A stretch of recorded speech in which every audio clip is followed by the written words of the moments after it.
साथियों, दुमका लोकसभा सीट झारखंड के 14 लोकसभा निर्वाचन क्षेत्रों में से एक है। इस संसदीय क्षेत्र में जामताड़ा, दुमका और देवघर जिले के विधानसभा क्षेत्रों को शामिल किया गया है।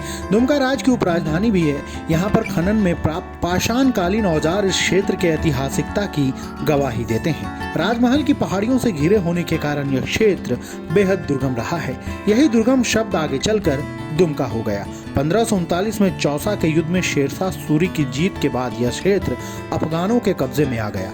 बाद में यह इलाका मुगल सम्राट अकबर के प्रभुत्व में आ गया। बासुकीनाथ धाम यहीं पर है। इसके अंतर्गत दुमका की 3, जामताड़ा की 2 और देवघर की 1 विधानसभा क्षेत्र आते हैं। 6 विधानसभा वाले इस लोकसभा सीट में शिकारीपाड़ा, नाला, जामताड़ा, दुमका, जामा और सारट आता है। जोहार साथियों, में प्रदीप अर्जुन महतो हाजिर हूँ लेकर लोकसभा का रण।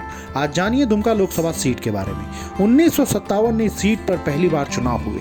इसमें झारखंड पार्टी के देवी सोरेन जीते। इसके बाद इस सीट से कांग्रेस के MC बेसरा लगातार 3 बार 1962, 1967 और 1971 में सांसद बने। 1977 में ये सीट जनता पार्टी के पास चली गई और हेम्ब्रम बटेश्वर जीतने में कामयाब हुए। लेकिन 1980 का दशक आते आते यहाँ की राजनीतिक फिजा पूरी तरह से बदल गई और 1980 के चुनाव में झारखंड मुक्ति मोर्चा के टिकट पर शिबू सोरेन पहली बार संसद पहुंचे।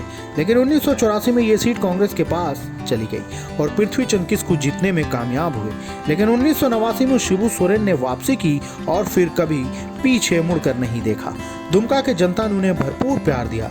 शिबू सोरेन लगातार 3 बार 1989, 1991 और 1996 का चुनाव JMM के टिकट पर जीते। लेकिन 1998 में इस सीट से बीजेपी प्रत्याशी बाबूलाल मरांडी ने दुमका और शिबू सोरेन का मिथक तोड़ते हुए सांसद बन गए। 1999 में फिर से दुमका की जनता ने बाबूलाल पर भरोसा जताते हुए अपना सांसद चुना।